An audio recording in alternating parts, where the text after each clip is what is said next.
Halo semuanya, selamat datang di channel ini. Hari ini kita akan membahas cerita yang unik dan tak biasa, tentang seorang TKI asal Indonesia yang tanpa diduga bertemu jodohnya di tempat yang tak terduga, toilet pesawat, dan yang lebih mengejutkan lagi, wanita yang berhasil merebut hatinya adalah seorang pramugari cantik asal Rusia. Sebelum kita mulai, jangan lupa untuk like video ini, subscribe channel ini, dan tulis di kolom komentar dari kota mana kalian menonton. Kalau sudah, mari kita saksikan cerita selengkapnya.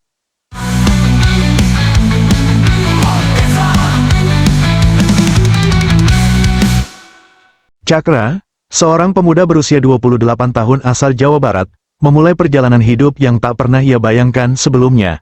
Lahir dan besar di kampung kecil yang sejuk dan sederhana, Cakra bukan berasal dari keluarga berada, tapi ia punya satu hal yang membuatnya istimewa, keterampilan tangan yang terlatih dan tekad baja untuk memperbaiki hidup. Sejak lulus dari sekolah kejuruan, Cakra sudah bekerja sebagai tukang las di berbagai proyek bangunan dan bengkel kecil. Ia dikenal ulet, teliti, dan selalu bisa diandalkan. Namun, penghasilannya di dalam negeri tidak pernah cukup untuk mengejar mimpi, membangun rumah untuk orang tuanya, dan suatu saat nanti, punya keluarga yang layak. Ia tahu, untuk melangkah lebih jauh, ia harus keluar dari zona nyamannya. Kesempatan itu datang ketika seorang teman lama memberitahunya soal lowongan kerja di Rusia, sebuah perusahaan besar di sektor industri berat tengah mencari juru las bersertifikat, dan gajinya jauh lebih tinggi dibandingkan dengan pekerjaan serupa di Indonesia. Tak butuh waktu lama bagi Cakra untuk mempertimbangkan. Meski ini akan menjadi kali pertamanya naik pesawat dan meninggalkan tanah air, ia percaya, ini adalah langkah besar yang memang harus ia ambil. Dengan bekal keberanian, paspor baru, dan restu orang tua, Cakra pun memulai perjalanannya. Ia sedikit gugup, tapi juga penuh semangat. Dunia yang akan ia datangi benar-benar berbeda dari apa yang selama ini ia kenal. Iklim yang dingin, bahasa yang asing, dan budaya yang tak pernah ia pahami, semuanya menjadi tantangan tersendiri. Namun takdir seringkali menyisipkan kejutan dalam perjalanan yang tampaknya biasa. Di pesawat menuju Rusia itulah, di tempat yang tak pernah ia sangka, Cakra akan bertemu seseorang yang mengubah arah hidupnya. Namanya Anastasia, seorang pramugari asal Rusia yang bertugas dalam penerbangan tersebut. Tinggi semampai, berambut coklat terang yang ditata rapi, dan memiliki senyum yang ramah namun berwibawa. Dengan seragam biru elegan dan sikap yang profesional, ia terlihat mencuri perhatian siapapun yang melihatnya. Tapi bukan hanya karena penampilannya, Anastasia juga dikenal sebagai pramugari yang penuh perhatian, dan diam-diam menyukai hal-hal yang tak terduga. Pertemuan mereka tidak terjadi di tempat romantis, melainkan di lorong sempit menuju toilet pesawat. Sebuah pertemuan singkat, tak disengaja, dan tampaknya sepele, tapi dari sanalah segalanya dimulai. Penerbangan dari Jakarta menuju Moskow terasa panjang dan melelahkan. Bagi Cakra, ini adalah perjalanan pertamanya menembus awan, dan segalanya terasa asing. Ia duduk di kursi dekat jendela, menatap kosong keluar kaca, meski yang terlihat hanyalah langit gelap dan lampu-lampu sayap pesawat yang berkedip. Dalam hatinya, ia masih belum percaya bahwa ia sedang meninggalkan tanah air untuk bekerja di negeri jauh yang tak pernah ia bayangkan sebelumnya. Suara pengumuman dari awak kabin terus terdengar sesekali. Namun Cakra hanya bisa menebak-nebak artinya. Ia lebih memilih diam, menenangkan pikirannya, sambil sesekali melirik ke arah lorong pesawat. Di sana, para pramugari lalu lalang dengan rapi dan sigap. Di antara mereka, satu sosok mencuri perhatiannya, wanita tinggi berwajah cantik dengan rambut coklat terang yang tersisir rapi, mengenakan seragam elegan. Wajahnya terlihat ramah namun berwibawa. Dia adalah Anastasia. Cakra hanya bisa menatap sekilas, lalu buru-buru menunduk. Baginya, wanita seperti itu bukan hanya cantik, tapi juga terasa sangat jauh dari dunia yang ia kenal. Ia pun mencoba tak terlalu memikirkan hal itu, sampai kejadian tak terduga itu datang. Beberapa jam setelah lepas landas, Cakra merasa ingin ke toilet. Ia berdiri dan berjalan pelan menyusuri lorong, menahan rasa gugup karena takut salah langkah. Saat sampai di depan pintu toilet, ia hendak mengetuk, namun tiba-tiba pintu terbuka dari dalam. Yang muncul dari balik pintu itu adalah Anastasia. Keduanya terkejut. Cakra, yang tak menyangka akan berhadapan langsung dari jarak begitu dekat, refleks mundur satu langkah, wajahnya merah, tangan gugup, ia menunduk, merasa sangat kikuk dan canggung. Namun berbeda dari yang ia kira, Anastasia hanya tersenyum hangat. Ia memandang Cakra sejenak, lalu berkata dengan bahasa Indonesia yang terbata namun cukup jelas, "Maaf, saya tidak lihat tadi." Cakra, masih gugup, hanya mengangguk dan menjawab singkat, "Iya, nggak apa-apa." Melihat wajah Cakra yang polos dan tampak grogi, Anastasia tertawa kecil. Ia lalu bertanya, "Kamu dari Indonesia?" "Ya."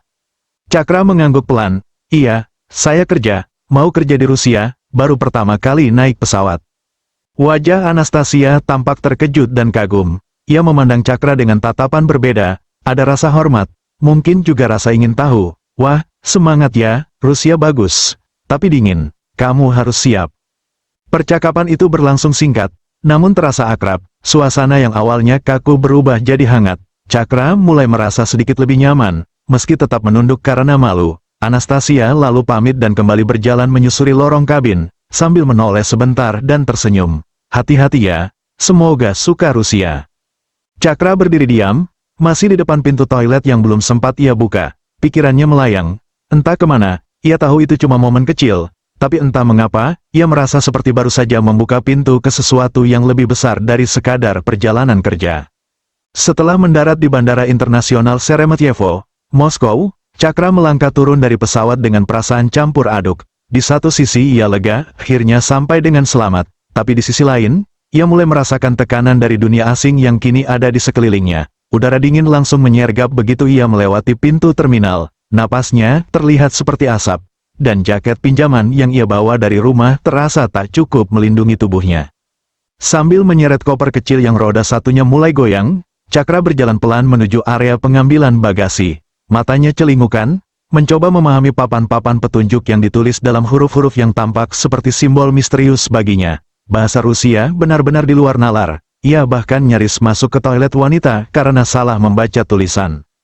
Namun, tak lama kemudian, dari kejauhan ia melihat seseorang yang familiar. Anastasia, wanita itu masih mengenakan seragamnya, tampak santai dan sedang berbincang dengan sesama kru. Ketika matanya bertemu dengan Cakra, ia melambaikan tangan kecil sambil tersenyum. Cakra, yang awalnya ragu apakah harus membalas atau pura-pura tidak lihat, akhirnya memberanikan diri untuk mendekat.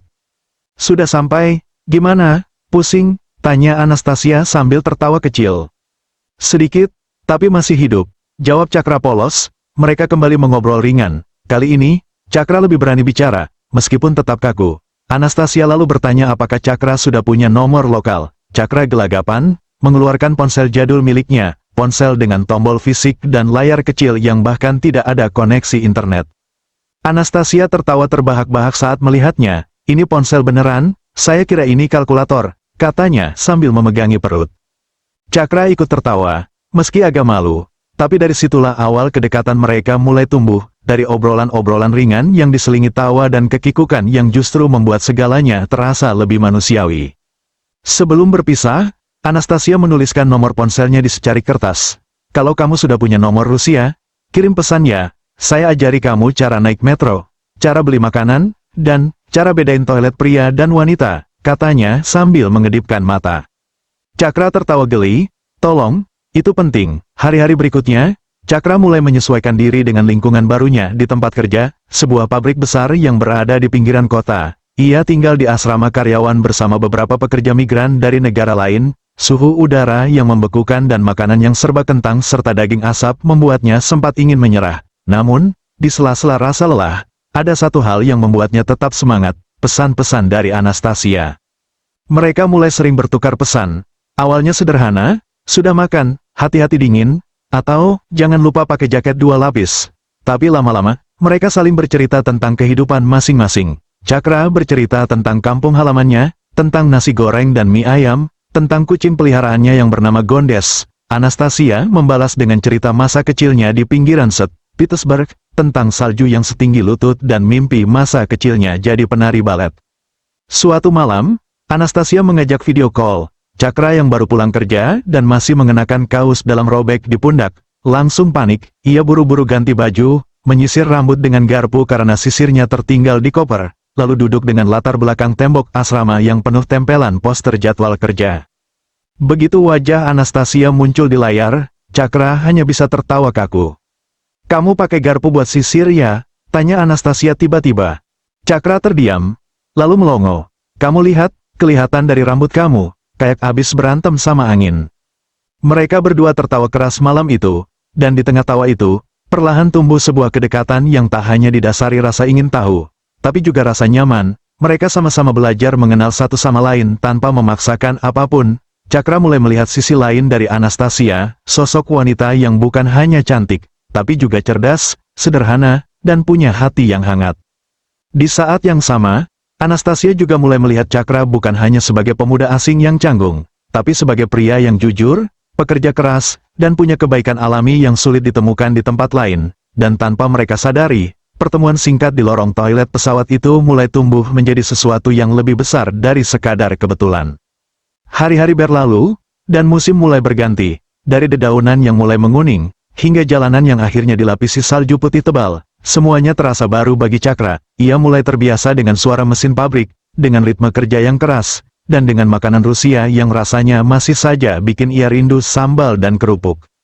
Tapi di balik semua itu, ada satu hal yang membuat segala beban terasa lebih ringan, komunikasi rutin dengan Anastasia. Tak pernah ia sangka, wanita yang awalnya hanya ia temui di lorong toilet pesawat kini menjadi seseorang yang ia tunggu-tunggu setiap malam.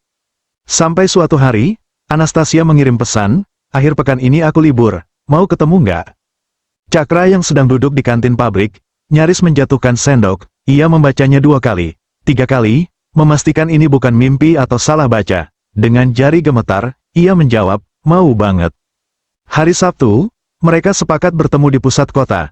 Cakra datang mengenakan jaket tebal dan sepatu pinjaman dari teman satu kamar. Ia tiba lebih awal karena takut nyasar, dan berdiri kikuk di dekat patung besar di alun-alun kota. Beberapa orang menatapnya karena wajah Asianya tampak mencolok, apalagi dengan wajah gugup seperti mau wawancara kerja. Tak lama, Anastasia datang. Kali ini tidak berseragam pramugari, melainkan memakai mantel panjang krem dan shawl wol yang membuatnya terlihat makin anggun.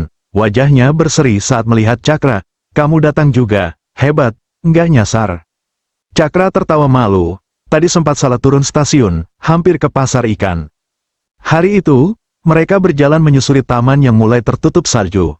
Anastasia memperkenalkan berbagai tempat, sambil menjelaskan dengan bahasa Indonesia yang sudah makin lancar. Sesekali, ia mengajari Cakra beberapa kata dalam bahasa Rusia, namun Cakra selalu salah mengucapkannya, membuat mereka berdua tertawa tanpa henti. "Coba ulangi lagi," kata Anastasia sambil menahan tawa. "Spasiba, spakiba, spakima, kamu baru saja bilang, terima kasih, ke pohon," ujar Anastasia sambil menepuk bahu Cakra. Namun, di balik semua tawa itu, ada momen-momen kecil yang perlahan membangun kedekatan yang lebih dalam. Saat tangan mereka bersentuhan karena berebut gagang pintu kafe, saat Cakra tanpa sadar menyeka salju yang menempel di bahu Anastasia, atau saat mereka duduk berdua di bangku taman, berbagi roti hangat sambil memandang danau yang membeku. Di momen itulah, Anastasia bercerita bahwa ia sebenarnya sudah beberapa kali berinteraksi dengan penumpang asal Asia, tapi belum pernah merasa nyambung. Seperti dengan Cakra, ia bilang, Cakra berbeda, bukan hanya karena logat bicaranya yang lucu, tapi karena Cakra membuatnya merasa dihargai dan didengar. Cakra tak bisa berkata banyak, ia hanya menunduk, menyeringai kecil, lalu berkata pelan, "Aku juga nggak tahu kenapa, tapi setiap kamu kirim pesan, capek kerja rasanya hilang." Hari mulai gelap, lampu-lampu kota menyala, menciptakan suasana yang tenang dan hangat di tengah suhu yang makin menusuk tulang. Sebelum berpisah, mereka berdiri lama di depan stasiun metro. "Kalau kamu ada waktu lagi," kata Cakra sambil menatap mata Anastasia, "aku pengen ketemu lagi." Anastasia tersenyum, lalu menjawab pelan, "Aku juga." Mereka tidak berpelukan, tidak ada cium tangan atau gestur romantis seperti di film, tapi tatapan mereka cukup untuk menyampaikan apa yang belum terucap, bahwa ini bukan sekadar pertemanan, bukan sekadar rasa ingin tahu antar dua orang dari dunia yang berbeda. Ini mulai menjadi sesuatu yang lebih, sesuatu yang tak bisa dijelaskan, tapi bisa dirasakan. Dan sejak malam itu, Cakra tidak lagi merasa seperti orang asing di negeri dingin yang jauh dari rumah, karena untuk pertama kalinya, ia merasa sedang menuju arah yang hangat. Hubungan Cakra dan Anastasia makin hari makin erat. Apa yang awalnya hanya percakapan singkat dan tawa ringan, perlahan berkembang menjadi perasaan yang lebih dalam. Mereka semakin sering bertemu, saling mengenal kebiasaan, cara berpikir, hingga luka-luka masa lalu yang tak pernah dibagi ke orang lain. Namun seperti dua dunia yang bertemu, perbedaan di antara mereka mulai terasa lebih jelas. Bukan hanya soal bahasa atau makanan, tapi juga soal budaya, nilai hidup, dan keluarga. Suatu malam, dalam obrolan mereka di kafe kecil dekat taman kota, Anastasia tiba-tiba bertanya, kalau aku ikut kamu ke Indonesia, orang tuamu bakal terima aku nggak? Cakra terdiam sejenak. Pertanyaan itu seperti angin dingin yang menyelinap masuk ke dalam jaketnya. Ia tahu, meski keluarganya terbuka, realitanya tak semudah itu. Perempuan asing, berbeda agama, dan dari latar belakang yang sangat jauh, pasti akan mengundang banyak pertanyaan. Aku juga belum tahu, jawab Cakra jujur, tapi aku yakin, mereka bakal lihat kamu dari hati, bukan dari paspor. Itu bukan jawaban untuk menenangkan, itu adalah kepercayaan yang ia tanam dalam dirinya sendiri, meskipun ia sadar, jalan ke depan tidak akan mudah. Di sisi lain, Anastasia juga menghadapi tekanan. Orang tuanya awalnya menyangka bahwa hubungan itu hanya sekadar teman kerja atau kenalan biasa. Ketika tahu bahwa ia serius dengan seorang pria asing, dan seorang jurulas pula, reaksi pertama mereka bukanlah dukungan, tapi keraguan. Apa dia cuma mau tinggal di Rusia? Apa dia cinta kamu? Atau cuma butuh tempat hidup? Kalimat-kalimat itu menyakitkan, tapi tidak membuat Anastasia mundur. Ia tahu siapa Cakra, ia tahu kesederhanaannya bukan kelemahan, tapi kekuatan. Mereka lalu mulai membicarakan rencana jangka panjang. Setelah banyak diskusi, pertimbangan, dan tentunya perdebatan kecil seperti pasangan lain pada umumnya, Cakra dan Anastasia memutuskan untuk menikah. Persiapan pernikahan mereka bukan seperti di cerita-cerita mewah. Tidak ada gedung besar, tidak ada gaun putih berlapis-lapis, dan tak ada pesta dengan undangan ratusan orang. Yang ada hanyalah dua hati yang saling berusaha dan percaya, meskipun di tengah keterbatasan. Cakra mengurus berkas pernikahan lintas negara, proses yang penuh keruwetan birokrasi dan bola-balik kantor imigrasi. Ia bahkan sempat hampir menyerah saat petugas meminta dokumen yang ia sendiri tak paham artinya. Di saat yang sama, Anastasia harus menjalani pemeriksaan hukum pernikahan warga asing di Rusia, termasuk surat pernyataan bahwa hubungan mereka bukan perkawinan palsu. Sementara itu, keluarga Cakra di Jawa Barat masih setengah percaya bahwa anak mereka benar-benar akan menikah dengan wanita Rusia. Ibunya sampai menangis saat video call, bukan karena sedih, tapi karena khawatir anaknya akan hidup terlalu jauh dan terlalu berbeda. Namun semua keraguan itu mulai sirna saat Anastasia, dengan bahasa Indonesia yang masih terbata, berbicara langsung kepada ibunya. Saya sayang Cakra, saya mau hidup sederhana, tapi bahagia. Ucapan itu membuat sang ibu terdiam, lalu tersenyum, dan sejak itu, tidak ada lagi penolakan. Akhirnya, di sebuah kantor sipil kecil di pinggiran kota, dengan saksi seadanya dan suasana yang sederhana, Cakra dan Anastasia resmi menjadi suami istri. Tidak ada musik pengiring, hanya suara tawa dan sedikit air mata haru dari sahabat-sahabat mereka yang hadir. Setelah semua prosesi selesai, mereka makan bersama di sebuah restoran kecil. Cakra memesan sup khas Rusia, tapi tetap membawa sambal botol dari asrama. Anastasia hanya bisa tertawa, lalu berkata, "Kamu memang nggak bisa jauh dari rasa Indonesia." Cakra menjawab, "Nggak bisa, karena Indonesia itu rumah. Tapi sekarang, rumahku juga ada di sini, di kamu."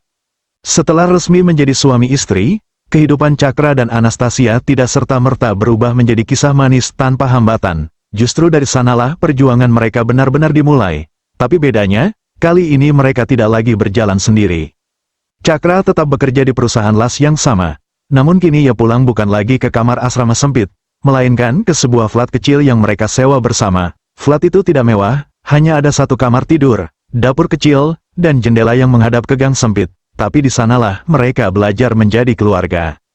Anastasia, meski masih aktif sebagai pramugari, mulai membagi waktunya lebih banyak untuk rumah. Ia belajar memasak nasi, bahkan sesekali mencoba membuat rendang dari resep di internet. Rasanya, jangan ditanya, Cakra pernah pura-pura batuk karena kepedasan, tapi tetap dihabiskan sampai bersih. Bukan karena enak, tapi karena itu dibuat dengan cinta. Sebaliknya, Cakra juga berusaha memahami budaya Rusia lebih dalam. Ia belajar menyebut nama-nama sayur dalam bahasa Rusia, ikut membersihkan salju di depan flat, dan bahkan belajar cara menyapa mertua melalui video call dengan bahasa formal yang kaku. Mertuanya masih terlihat canggung, tapi sudah mulai menerima keberadaan Cakra sebagai bagian dari keluarga mereka. Di sela-sela kesibukan, mereka menyempatkan waktu untuk sekadar duduk berdua sambil minum teh hangat, membicarakan masa depan. Mereka tak bicara soal rumah mewah atau mobil besar. Mereka hanya ingin hidup sederhana, membesarkan anak nanti di tengah dua budaya yang berbeda, dan saling menjaga sampai tua. Cinta mereka bukan cinta yang berisik, bukan yang dipamerkan di media sosial atau penuh kata-kata manis setiap hari, tapi cinta yang tumbuh pelan-pelan, lewat usaha kecil, lewat tawa di dapur, dan lewat saling memaafkan ketika salah paham datang karena beda sudut pandang.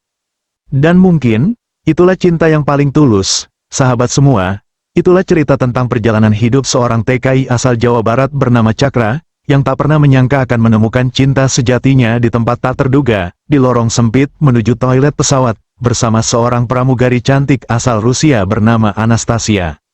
Cerita ini bukan tentang mewahnya pernikahan lintas negara, ini tentang keberanian untuk membuka hati, tentang usaha di tengah perbedaan, dan tentang dua orang yang memilih berjalan bersama, meski dunia mereka sangat berbeda. Kalau kalian suka cerita ini, jangan lupa klik tombol like, subscribe, dan tulis di kolom komentar dari kota mana kalian menonton. Kalian juga bisa tulis, apakah kalian percaya bahwa cinta bisa datang dari mana saja, bahkan dari tempat yang tak pernah kita bayangkan. Sampai jumpa di video berikutnya, terima kasih sudah menonton, dan semoga kalian semua juga segera dipertemukan dengan cinta terbaik dalam hidup kalian.